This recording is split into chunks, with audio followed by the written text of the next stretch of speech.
Bismillahirrahmanirrahim. Assalamualaikum warahmatullahi ta'ala wabarakatuh.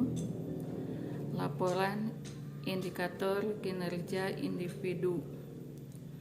Nama saya Tati Hartati. Saya mengajar di SMA N1 Darangdan, Kabupaten Purwakarta. Di sini saya akan menyampaikan materi mata pelajaran PPKN kelas 12 semester ganjil.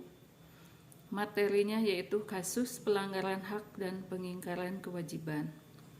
Inti materinya, pelanggaran hak dan pengingkaran kewajiban warga negara diantaranya disebabkan oleh faktor yang pertama, sikap egois, terlalu mementingkan diri sendiri.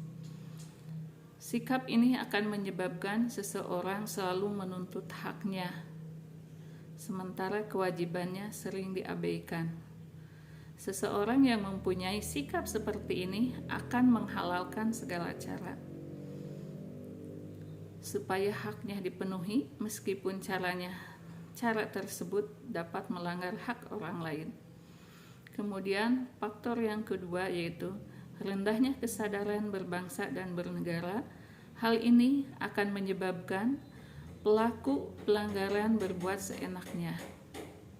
Pelaku tidak mau tahu bahwa orang lain pun mempunyai hak yang harus dihormati.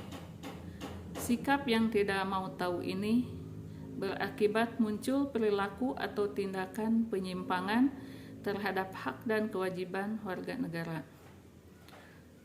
Faktor yang ketiga yaitu sikap tidak toleran.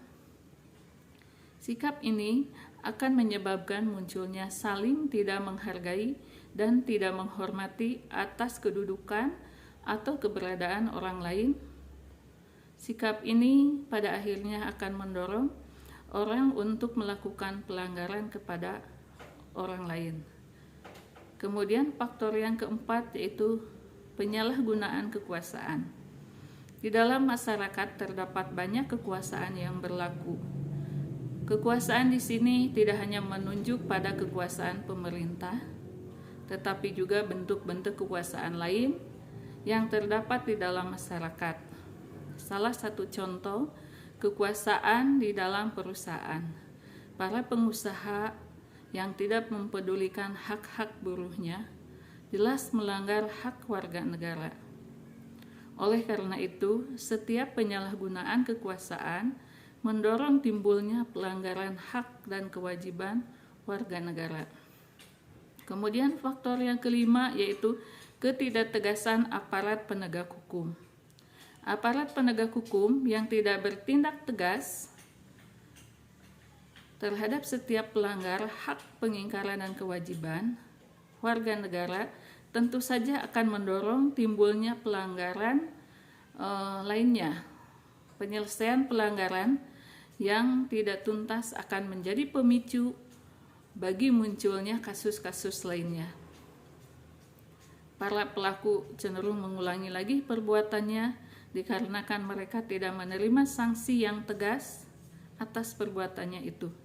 Kemudian yang keenam, penyalahgunaan teknologi.